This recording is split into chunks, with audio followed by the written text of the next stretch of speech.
भ्रष्टाचारी सरकार को जड़ से उखाड़ फेंकने के लिए पूरी तैयारी है। कोई आरोप उन पर आज तक लगा नहीं, मनी ट्रेल नहीं आई। सुप्रीम कोर्ट ने कह दिया कि 2 दिन से फालतू चलेगा नहीं, तो ना किसान कानून ऐसे बनते, ना ड्राइवरों के लिए कानून ऐसे बनते। उनको अपनी जन्मभूमि की सेवा करने से, हरियाणा के लोगों के बीच में काम करने से रोकना चाहती है भारतीय जनता पार्टी। ईडी ने पहला सम्मन जब दिया, हमने तभी स्पष्ट कर दिया था कि आप ये तो स्पष्ट करें उस सम्मन के अंदर कि अरविंद केजरीवाल जी आरोपी हैं।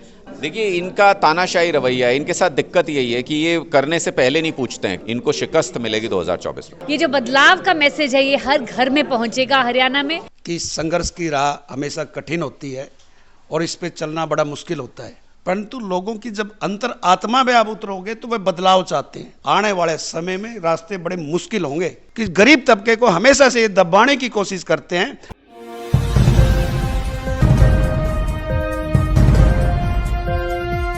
नमस्कार, आप देख रहे हैं नव समाचार। मैं हूं रमाकांत उपाध्याय।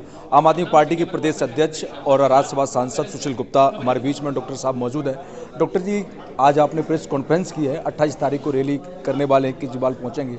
क्या खास ऐसा क्या है जिसको लेकर आज आपने प्रेस कॉन्फ्रेंस की और आगे की क्या बिंदु रहेंगे, कहाँ से आप प्रारंभ करेंगे, कहाँ खत्म होगी, क्या आगे की रणनीति रहेगी? देखिए, ये प्रेस कॉन्फ्रेंस तो इसलिए की है कि बदलाव रैली हम हरियाणा के अंदर कर रहे हैं। 28 तारीख को अरविंद केजरीवाल जी हरियाणा में आ रहे हैं। हरियाणा के अंदर उसकी तैयारी के लिए संदीप पाठक जी आ रहे हैं 5 तारीख को, 6 तारीख को, 9 तारीख को, 10 तारीख को जनवरी में, और हरियाणा के हर जिले के अंदर कार्यकर्ताओं से मिलेंगे और इस बदलाव रैली के अंदर इस भ्रष्टाचारी सरकार को जड़ से उखाड़ फेंकने के लिए पूरी तैयारी करेंगे। ईडी बार बार सम्मन देके केजरीवाल जी को बुला रहे हैं, पर लेकिन केजरीवाल वहाँ नहीं पहुँच रहे हैं। गिरफ्तारी से डर है?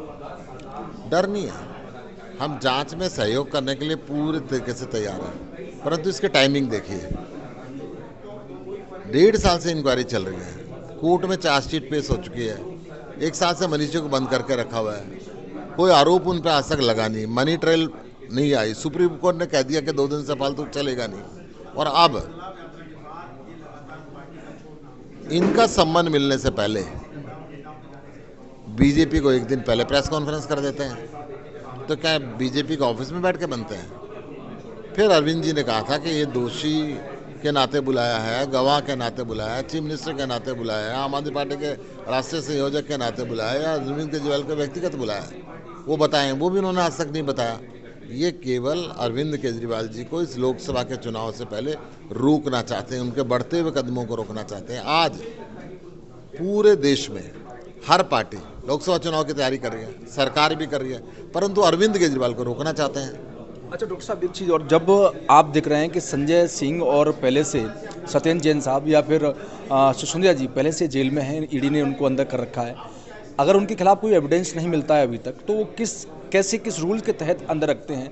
क्या इसके नियम होते हैं? ये ईडी का जो नियम है ना जी, इसमें ये है कि दोषी को सिद्ध करना पड़ता है कि मेरे ऊपर कोई दोष नहीं है। वो जेल में बंद है, वो कैसे सिद्ध करेगा? बाकी सारे कानूनों में एजेंसी को सिद्ध करना पड़ता है कि दोषी है। अब यहाँ इनके केस में तो सुप्रीम कोर्ट ने भी कह दिया जी कोई दोषी नहीं बनता, तो फिर सुप्रीम कोर्ट जमानत क्यों नहीं देता है? वो उसके जमानत के प्रावधान कुछ ऐसे हैं कि कोर्ट को भी कानून के हिसाब से चलना पड़ता है। हिट एंड केस को लेके कैसे देख रहे हैं? ड्राइवर आज रोड पर हैं, लोगों का कहना है कि हम 10 लाख कहाँ से लाएंगे, जेल कैसे करने? सरकार ने आज उसको माफी मांगी है कि कानून शायद सुधार की जरूरत है, तो सरकार को कानूनों में बार बार सुधार की आवश्यकता पड़ जाती है, क्योंकि बिना सोचे समझे बनाती है। क्या वो चौथी पास वाला मैसेज जो बार बार केजरीवाल जी कहते हैं, कैसे देखते हैं आप उसको? अगर सोच समझ के बनाते, पढ़े लिखे लोग इसको इस्तेमाल करते, तो ना किसान कानून ऐसे बनते, ना ड्राइवरों के लिए कानून ऐसे बनते। निर्मल जी ने और चित्रा जी ने जिस प्रकार से पार्टी को छोड़ा है, तो आप निकाल रहे हैं बदलाव रैली को लेकर, इस समय आपको मजबूती के नेता चाहिए, बल्कि नेता आपसे दूर हो रहे हैं, छोड़ रहे हैं? देखिए, इस पार्टी का नाम आम आदमी पार्टी है, हमारा तो आम आदमी ही नेता है, खास व्यक्तियों से खास बात नहीं होती। तो जब एक लंबी यात्रा चलती है, लाखों लोग उस ट्रेन में चढ़े, 1.5 लाख से ऊपर पदाधिकारी बने, 1-2 लोग चले जाए तो विशेष फर्क। उमेश अग्रवाल भी अब एक तरह से उन्होंने कह दिया है कि मैं अपने पद से इस्तीफा दे देता हूं, एक आम आदमी बनकर या एक आम सदस्य बनकर कार्य करूंगा। पार्टी ने उनका इस्तीफा स्वीकार नहीं किया, उन्होंने व्यक्तिगत कारणों से पद छोड़ा है, पार्टी ने। आम आदमी पार्टी के वरिष्ठ नेता हमारे साथ में मौजूद हैं, अनुराग ढाढ़ा साहब। अनुराग जी, कैसे देख रहे हैं कि आज आप बदलाव रैली निकालने वाले हैं, जो कि जनता तक बदलाव की बात करते आए हैं, और आम आदमी पार्टी आज से नहीं, जब से प्रारंभ हुई तब से बदलाव की राजनीति पर ही आई थी। तो क्या लगता है कि जो बदलाव आपका एक लंबा सफ़र जो आम आदमी पार्टी का 11 साल में अभी तक बदलाव कितने किए, और क्या लगता है कि आप केजरीवाल जी को हरियाणा में बदलाव वो कर पाएंगे जिस प्रकार से यहाँ की राजनीति एक जातिवाद समीकरण में बटी हुई है? देखिए, मुझे लगता है कि 10 साल के छोटे से इतिहास में 10-11 साल के अंदर हमने 2 प्रदेशों में सरकार बनाई, 4 प्रदेशों में हमारे विधायक हैं, सबसे कम समय में नेशनल पार्टी बनने वाली पार्टी हम लोग बन गए। ये सिर्फ इसलिए क्योंकि हम काम की राजनीति करते हैं और पूरे देश और दुनिया में नाम कमाने के बाद अब अरविंद केजरीवाल जी अपनी जन्मभूमि की सेवा करने के लिए तैयार हैं पूरी तरह से। हरियाणा के लोगों के बीच बदलाव का एक संकल्प लेके आए हैं, बदलाव का एक विचार लेके आए हैं और हरियाणा के लोग भी बहुत प्यार से उस बदलाव के विचार को स्वीकार कर रहे हैं। बदलाव यात्रा की कामयाबी ये बताती है। मुझे लगता है कि इससे अब बौखलाहट कांग्रेस और भारतीय जनता पार्टी के अंदर स्पष्ट तौर पे दिखनी शुरू हो गई है। इसलिए ये एक के बाद एक सम्मान अरविंद केजरीवाल जी को भेज रहे हैं। उनको अपनी जन्मभूमि की सेवा करने से, हरियाणा के लोगों के बीच में काम करने से रोकना चाहती है भारतीय जनता पार्टी, लेकिन वो ये भूल गए हैं कि हरियाणा की माटी के लाल को जितना परेशान वो करेंगे, हरियाणा के लोग उतना ही करारा जवाब भाजपा को देंगे। क्या जैसे ईडी जिस प्रकार से सम्मान कर रही है, अगर आप नहीं जाते हैं तो ये भी तो गलत है, ये भी तो कानून की तोहिन है। नहीं, आप बताइए तो सही। आपको अगर कोई कोर्ट बुलाता है या कोई कभी पुलिस बुलाती है या आपका दोस्त भी कभी बुलाता है, आपका दोस्त भी कभी बुलाता होगा तो ये तो बताता होगा कि बर्थडे पार्टी के लिए बुला रहा है, कि शादी के लिए बुला रहा है, कि किस चीज़ के लिए बुला रहा है। ईडी ने पहला सम्मन जब दिया, हमने तभी स्पष्ट कर दिया था कि आप ये तो स्पष्ट करें उस सम्मन के अंदर कि अरविंद केजरीवाल जी आरोपी हैं या अरविंद केजरीवाल जी गवाह हैं या अरविंद केजरीवाल जी दिल्ली के मुख्यमंत्री को बुला रहे हैं आप, या अरविंद केजरीवाल जी राष्ट्रीय संयोजक आम आदमी पार्टी को बुला रहे हैं आप स्पष्ट तो करें कि बुला किस लिए रहे हैं। ऐसा अरविंद केजरीवाल जी खाली तो नहीं बैठे हैं ना, वो एक प्रदेश के मुख्यमंत्री हैं, एक नेशनल पार्टी के राष्ट्रीय संयोजक हैं, सब प्रदेशों में उनको प्रचार करना होता है, उनके पास इतनी सारी जिम्मेदारियां हैं। ऐसा तो नहीं कि ईडी का मन आया, भारतीय जनता पार्टी का मन आया तो आइए अरविंद जी चाय पिलाएंगे आपको, ऐसा तो नहीं हो सकता। तो आप कानून सम्मत सम्मन जब भी भेजेंगे, ये असंवैधानिक सम्मन है, ये गैर कानूनी सम्मन है। जब भी आप कानून सम्मत तरीके से सम्मन भेजेंगे, हम जांच में पूरा सहयोग करेंगे। पार्टी ने आज भी स्पष्ट किया है बहुत अच्छे तरीके से। आपके सामने 2 बार ऐसा हो गया, एक बार जब किसान बिल पास हुआ और मोदी जी ने माफ़ी मांगी, और आज फिर संशोधन की बात आती है तो जो हिट और इन केस को लेकर जो ड्राइवरों का विषय चल रहा है सिलसिला, तो कैसे देख रहे हैं कि आज फिर भाजपा सरकार एक बार कहती है कि इसमें संशोधन की आवश्यकता है? देखिए, इनका तानाशाही रवैया है। इनके साथ दिक्कत यही है कि ये करने से पहले नहीं पूछते हैं। किसानों के लिए कानून बनाया, किसानों से ही नहीं पूछा, ड्राइवरों के लिए कानून बनाया, ड्राइवरों से ही नहीं पूछा, तो उसका हश्र तो वही होना है। लोग सड़कों पे आते हैं, इनको कदम वापस खींचने पड़ते हैं, इनको कानून वापस लेने पड़ते हैं। ये बहुत शर्मनाक है कि ये केंद्र स्तर पर जिसके ऊपर संविधान की रक्षा करने की जिम्मेदारी है, वो सरकार अगर बिना सदन में चर्चा के, बिना स्टेक होल्डर से चर्चा के अगर कानून बनाती है तो ये देश के लिए बहुत बड़ा खतरा है और ये बार बार जनता उनको सबक देती है। मुझे लगता है कि 2024 के लोकसभा चुनाव में जनता इनको एकमुश्त जवाब देगी, इनसे ये अधिकार ही छीन लेगी कि ये किसी तरह का कोई कानून बना सकें। इनको शिकस्त मिलेगी 2024 में। प्रदेश के भारतीय जनता पार्टी के प्रदेश के अध्यक्ष नायब सिंह ने कहा है कि हमारी सरकार देश और प्रदेश के अंदर 2024 में बनने वाली है। ये बड़े दावे के साथ उन्होंने कहा है। देखिए, पिछली बार भी उनको बहुमत हरियाणा के अंदर नहीं मिला था। उन्होंने ऐसे व्यक्ति को अपनी गोद में बिठा के सरकार बना ली जो उनके खिलाफ वोट मांग के आया था। तो इसको अगर वो कहें कि हमने सरकार बना ली तो ये झूठ है। तो जब पिछली बार 75 पार कह रहे थे, 40 तक पहुंच पाए थे, तो इस बार तो मुझे लगता है 4 भी हासिल कर लेंगे तो बड़ी बात होगी। भारतीय जनता पार्टी से हरियाणा के अंदर हर वर्ग त्रस्त है। आप किसी वर्ग का नाम लीजिए, आप क्लर्कों का नाम ले लीजिए, एम्प्लॉयज़ की बात कर लीजिए, सरपंचों की बात कर लीजिए, महिलाओं की बात कर लीजिए, युवाओं की बात कर लीजिए, छात्रों की बात कर लीजिए, आप किसी भी किसानों की बात कर लीजिए, किसी भी वर्ग का नाम लीजिए। हाल ही में आप देख लीजिए, सब्जी फल विक्रय वो जो व्यापारी हैं उन्होंने अलग स्ट्राइक की थी, डॉक्टरों ने अलग स्ट्राइक की थी, अभी वो गेस्ट टीचर्स हड़ताल पे बैठे हुए हैं, सफाई कर्मियों ने हड़ताल की थी। कोई वर्ग हरियाणा में ऐसा नहीं है जो भारतीय जनता पार्टी की सरकार से त्रस्त नहीं है, परेशान नहीं है। मुझे लगता है कि इस बार सुपड़ा साफ होगा भारतीय जनता पार्टी का, हरियाणा के लोग जवाब देंगे। आप बहुत अच्छे राजनीतिक विशेषज्ञ भी हैं, मैं भी मानता हूं इस चीज़ को, परंतु आप बताइए 5 राज्यों का चुनाव होता है, उसमें भारतीय जनता पार्टी जीत के आती है, जबकि सामने इतनी सारी समस्याएं हैं, हर जगह हड़ताल चल रही है, सभी लोग परेशान हैं, पर लेकिन सरकार भाजपा की बन रही है। मैंने पहले भी ये स्पष्ट तौर पे बताया है कि ये जो 3 राज्यों के अंदर जो चुनावी नतीजा है, ये बीजेपी की जीत से ज़्यादा कांग्रेस के खराब नेतृत्व, उनके संगठन की हार है। सीधे मुकाबले में जहां पे हम जैसे सब सहयोगी दलों ने बैकआउट किया, ये कहा कि आप लड़ लीजिए, सीधे मुकाबले में हरा दीजिए बीजेपी को, क्योंकि इंडिया गठबंधन के तहत सभी चाहते थे कि जब लोकसभा में हो। आम आदमी पार्टी तो लड़ी है मध्य प्रदेश के अंदर, हमने पूरी सीटें भी नहीं दी। आपको पता है जहां हम पूरे रिसोर्सेज के साथ लड़ते हैं, कैंडिडेट भी तो नहीं थे आपके पास। मैं वही कह रहा हूं, आपको पता है क्यों गुजरात में हमको कैंडिडेट मिल सकते हैं पूरे और मध्य प्रदेश में नहीं मिल सकते? ये तो गजब मजाक है। तो ऐसा है नहीं। मैं इसलिए आपको कह रहा हूं कि आम आदमी पार्टी जहां पूरी ताकत से चुनाव लड़ती है, वहां पे जब हम गुजरात में जब हम 41 लाख वोट निकाल के ला सकते हैं, तो राजस्थान, मध्य प्रदेश, छत्तीसगढ़ में तो हम उससे बहुत अच्छा कर सकते थे। लेकिन गुजरात में कांग्रेस यही रोती रही थी गुजरात चुनाव के बाद कि आम आदमी पार्टी की वजह से हमें नुकसान हो गया, आम आदमी पार्टी नहीं होती तो हम पता नहीं क्या कर देते। तो इस बार सारे सहयोगी दलों ने, हम नहीं, बाकी सारे भी सहयोगी दल जो थे, उन्होंने थोड़ा सा अपने आप को डाउन प्ले किया और उन्होंने कहा कांग्रेस को कि सीधे मुकाबले में हरा दीजिए। लेकिन सीधे मुकाबले में भी एंटी इनकम्बेंसी बीजेपी के खिलाफ होते हुए भी तीनों पूरे देश के अंदर कांग्रेस पार्टी इन तीनों प्रदेशों में बीजेपी को नहीं हरा पाई। ये बताता है कि कांग्रेस के बस की बात नहीं है बीजेपी को हराना। इसलिए अब लोग हरियाणा में उसी दिन से लोग विकल्प ढूंढना शुरू हो गए थे। लोगों को लगा कि कांग्रेस नहीं हरा सकती किसी भी हालत में, तो लोग विकल्प ढूंढ रहे हैं जो हरा सकता है। लोगों को पता है हमने 2 बार दिल्ली के अंदर पटकनी दी है बीजेपी को, हमने एमसीडी चुनाव में तीसरी बार पटकनी दी बीजेपी को, हमने गुजरात के अंदर उनके घर में घुस के ऐसी चुनौती दी कि 41 लाख वोट लेके आए।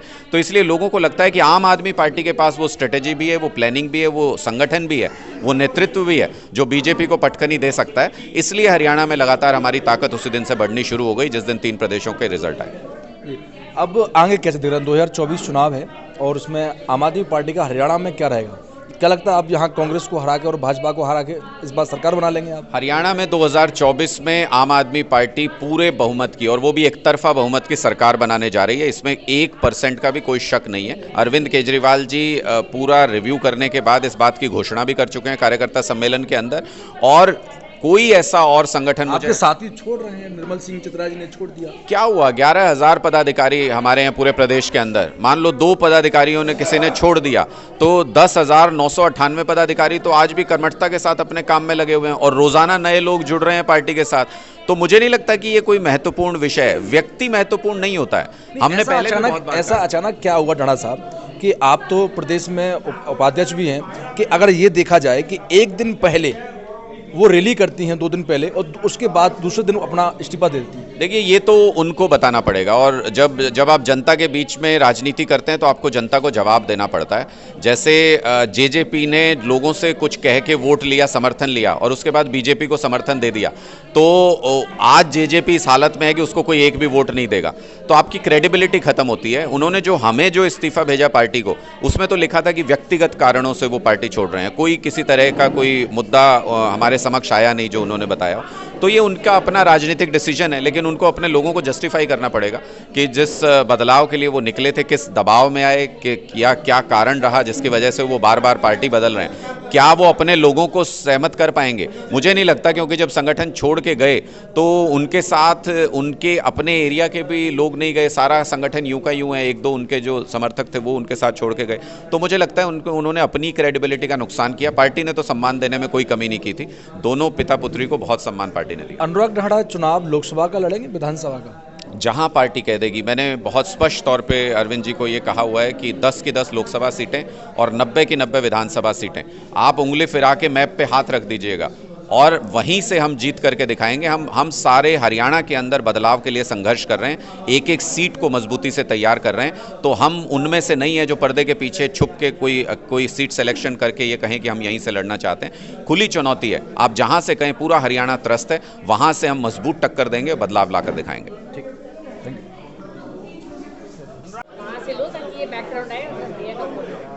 डॉक्टर सेल की प्रदेश अध्यक्ष आम आदमी पार्टी की हमारे बीच में डॉक्टर सारिका वर्मा मौजूद हैं। डॉक्टर जी, कैसे दिख रहे हैं कि बदलाव यात्रा आप निकालने वाले हैं, जबकि आपने तो बदलाव की ही राजनीति आम आदमी पार्टी ने प्रारंभ की थी? बदलाव यात्रा हमने 90 के 90 विधानसभा में की, बहुत अच्छा रिस्पांस मिला। इसके बाद हम बदलाव रैली करने वाले 28 जनवरी को। अभी अरविंद केजरीवाल और भगवंत मान जी आने वाले हैं और हर गांव से वहां पे लोग आएंगे, हर वार्ड से वहां लोग आएंगे, और आप देखिएगा ये जो बदलाव का मैसेज है ये हर घर में पहुंचेगा हरियाणा में। हम लोग राजनीति बदलने आए थे। आज शिक्षा की क्रांति दिल्ली में आ चुकी है, स्वास्थ्य की क्रांति दिल्ली में आ चुकी है, और ये बदलाव अब हरियाणा में आने वाला है। आम आदमी पार्टी गुरुग्राम लोकसभा अध्यक्ष मुकेश डागर हमारे बीच मौजूद हैं। मुकेश जी, आज प्रेस कॉन्फ्रेंस का आयोजन रखा जिसमें सुशील गुप्ता राज्यसभा सांसद और अनुराग ढाढ़ा सीनियर पदाधिकारी आपके पार्टी के यहाँ पहुँचे। आप बदलाव की राजनीति की बात करते हैं आए दिन।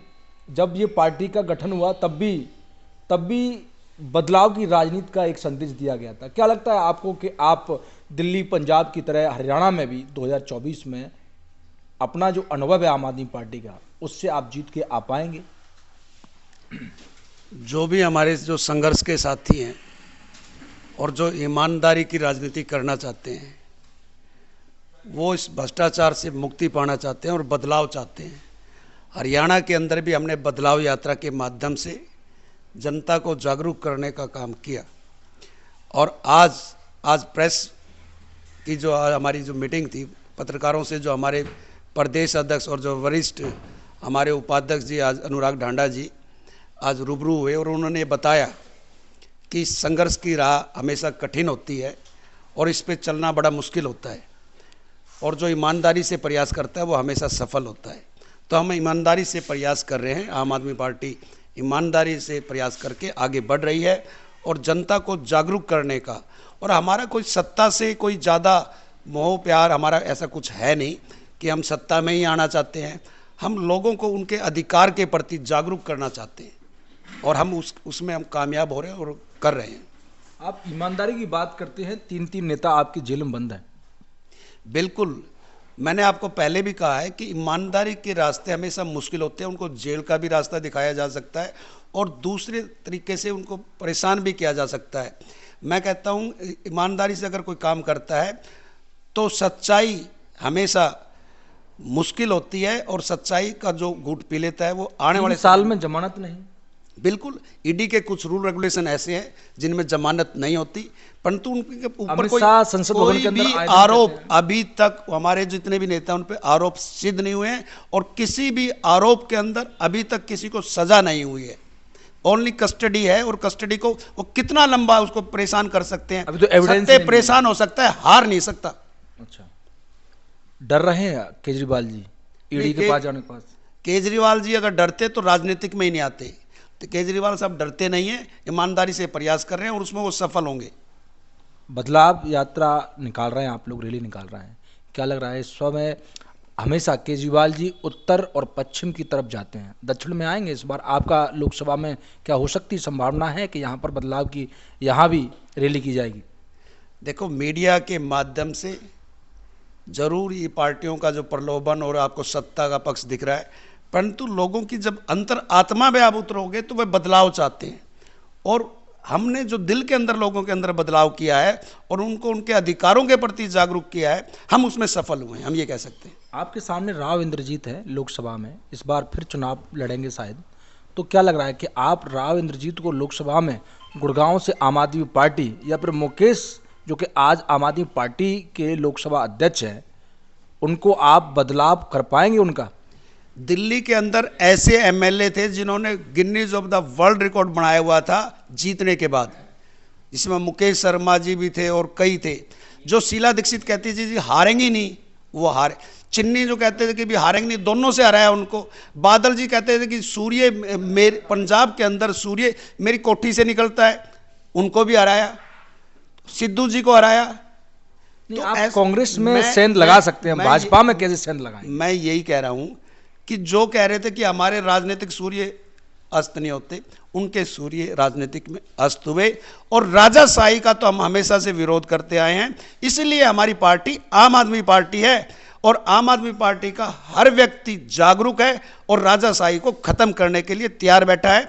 उनको एक अच्छा माध्यम और एक अच्छा व्यक्ति, पढ़ा लिखा व्यक्ति, जिस दिन उन लोगों के समझ में आ गया तो राजाशाही का कभी भी विनाश हो सकता है। इतनी अच्छी पार्टी फिर भी लोग बाग छोड़ने लगे हैं। निर्मल जी ने छोड़ दी, देखिए, चित्रा जी ने छोड़ दी, आपके गुड़गांव से प्रवीण जी ने छोड़ दी, उनकी घरवाली ने छोड़ दी, और यहाँ तक कि उमेश अग्रवाल जी भी जिस प्रकार से उन्होंने कह दिया कि मैं पद से मुक्त होता हूँ। मैं वही कह रहा हूँ ना, ईमानदारी का रास्ता कठिन होता है और जो सुलभ और आसान रास्ते चाहते हैं वो ही लोग पार्टी छोड़ते हैं।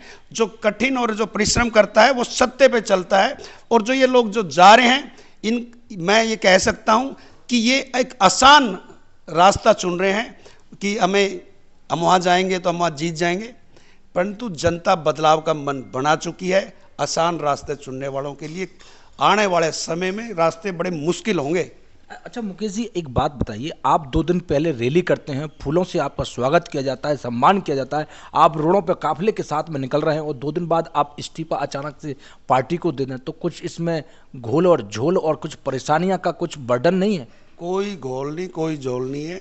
सिर्फ आसान से चलने हुए रास्ते पे वो चलना चाहते हैं और उनको वो सुगम रास्ते नजर आते हैं। वे राजनीति के, चाहे वो कांग्रेस के हों चाहे बीजेपी के हों, वो उनको रास्ते आसान नजर आते हैं, इसलिए वो आसान रास्तों के ऊपर चलने की कोशिश करते हैं। मेहनती, कर्मठ और परिश्रम और ईमानदार हमेशा मुश्किल रास्ते पे चलने की कोशिश करता है और अपने रास्ते स्वयं बनाता है। आम आदमी पार्टी नाम आम आदमी है, पर लेकिन काफ़ी बड़े लोग इस पार्टी के अंदर भी हैं, परंतु आज आम आदमी की मूलभूत सुख सुविधाओं के लिए क्या आम आदमी पार्टी लोकसभा गुरुग्राम के अंदर आम आदमी पार्टी के पदाधिकारी और कार्यकर्ता क्या लड़ रहे हैं? आज सफाई कर्मचारी धरने पर बैठे हुए हैं, तमाम आज कर्मचारी की बात की जाए, कभी कोई शिक्षा की बात हो या फिर आपके ट्रक ड्राइवरों की बात हो, आम आदमी पार्टी कहाँ सड़कों पर उनके साथ में उतर रही है मजबूती से, जिससे कि सरकार को एक संदेश दे सके कि आज इन्हीं लोगों ने आपको जिताया और आज यही परेशान है। आप सफाई, गुड़गांव के अंदर सफाई कर्मचारी जो बैठे थे, उसमें लोकसभा स्तर पे हमने उनका समर्थन करा। उसके बाद हमारे अनुराग ढांडा जी, प्रदेश अध्यक्ष जी, स्वयं उनके पहुंच के और उनकी अगुवाई में उनकी आवाज़ बढ़ने का काम किया और उनकी आवाज़ आगे तक उठाई और आज उसका परिणाम है कि आज इनको समझौते के रास्ते पे इनको नगर निगम को आना पड़ा। ये 2 महीने पहले भी आ सकते थे, परंतु हम इनके साथ खड़े रहे और लास्ट तक खड़े रहेंगे और हमेशा से हम इनके साथ जो दबे कुचले, जो जितने भी हमारे जो साथी हैं जिनको इसमें समाज में सम्मान नहीं मिला, आम आदमी पार्टी दबे कुचले कौन है? मैं वही कह रहा हूं ना, जिन लोगों को ये दबाने की कोशिश करते हैं, जो गरीब तबका हमारा है, उन्हीं को हम दबे कुचले कहते हैं कि गरीब तबके को हमेशा से ये दबाने की कोशिश करते हैं। परंतु कौन दबाता है? प्रशासन दबाता है, सरकार दबाती है। सरकार तो पैर धो के पी रही है। हाँ, वो दिखावे के लिए, मीडिया को दिखावे के लिए तो हमेशा सरकार पैर भी धोती है और उनका वो चरणाव्रत भी लेती है, परंतु असल में उनके दिल में जगह सरकार नहीं बना पाई अभी तक और वो आम आदमी पार्टी उसमें कामयाब हुई है। और मैं आपको बता दूं, अगर गुड़गांव की हम बात करें तो सबसे ज़्यादा विपक्ष में रहते हुए जो कांग्रेस को काम करना चाहिए था, वो आम आदमी पार्टी ने काम किया है और आम आदमी पार्टी ने उनकी आवाज़ बड़े बुलंद तरीके से हमेशा किसी भी मोर्चे पे हो, हमने चाहे किसानों की बात हो, चाहे हमारे सफाई कर्मचारियों की बात हो और जितने भी स्थानीय मुद्दे हैं उनके ऊपर भी हमने बड़े बढ़ चढ़ के भाग लिया है और जनता को जागरूक करने का काम किया है। ठीक है मुकेश जी, चुनाव 2024 का साइलेंट कर दो ना इसको। मुकेश जी, लोकसभा चुनाव भी सामने है, विधानसभा चुनाव भी है, हो सकता है संभावित कभी भी नगर निगम का भी चुनाव होने की संभावना है। मुकेश कहाँ लड़ेंगे चुनाव? क्या व्यवस्था है आगे की? क्या आप चुनाव लड़ेंगे या फिर संगठन में ही कार्य करेंगे? मैं पार्टी का कर्मठ सिपाही हूँ। जिस तरह का रोल और जिस तरह की ड्यूटी पार्टी मुझे देगी, मैं उस रोल में, उस ड्यूटी में निभाने के लिए हमेशा तैयार बैठा हूँ। जिस तरह के भी रोल और ड्यूटी निभाने के लिए मुझे पार्टी कहेगी, चाहे वो विधानसभा का चुनाव हो, लोकसभा का चुनाव हो या मेयर का चुनाव हो, जहाँ भी पार्टी मेरी ड्यूटी लगाएगी मैं 100% वहाँ करके दूंगा। और यहाँ के जो स्थानीय मुद्दे हैं, क्योंकि मैं यहाँ का स्थानीय व्यक्ति हूँ, मैं ये कह सकता हूँ कि यहाँ पे लोगों की मैं अपने आप में पसंद मानता हूं अपने आप को, क्योंकि मैंने इनके बीच में काम किया है और इनके सुख दुख में हमेशा मैं भागीदार रहा हूं। और हमारा परिवार पिछले 40 सालों से यहाँ गुड़गांव में सेवा कर रहा है और मेरे बड़े भाई, मैं और हमारा पूरा परिवार इनकी सेवा में लगे हुए हैं और इस सेवा के माध्यम से हम लोगों के बीच में परिचित है, लोग हमें जानते हैं। हर गली मोहल्ले का सुख दुख का हमें यहाँ का पता है, हर इसकी गुड़गांव की ज्योग्राफी के बारे में पता है। इतना शायद किसी एमएलए को नहीं पता। मैं आज वे एमएलए भी यहाँ टिकट मांगते हैं जिनको कॉलोनियों के नाम याद नहीं है, जिनको गुड़गांव का क्षेत्र के बारे में नहीं पता, जिनको यहाँ के ये नहीं पता कि ये व्यक्ति कहाँ के है, किसका घर है, कहाँ घर है, क्यों घर है, किसके बारे में कोई भी नहीं जानता। वो व्यक्ति भी कहते हैं कि हम आज यहाँ चुनाव के दावेदार हैं। तो ऐसे लोगों को लोग पसंद नहीं करते हैं, चाहे वो किसी भी स्तर के लोग हों।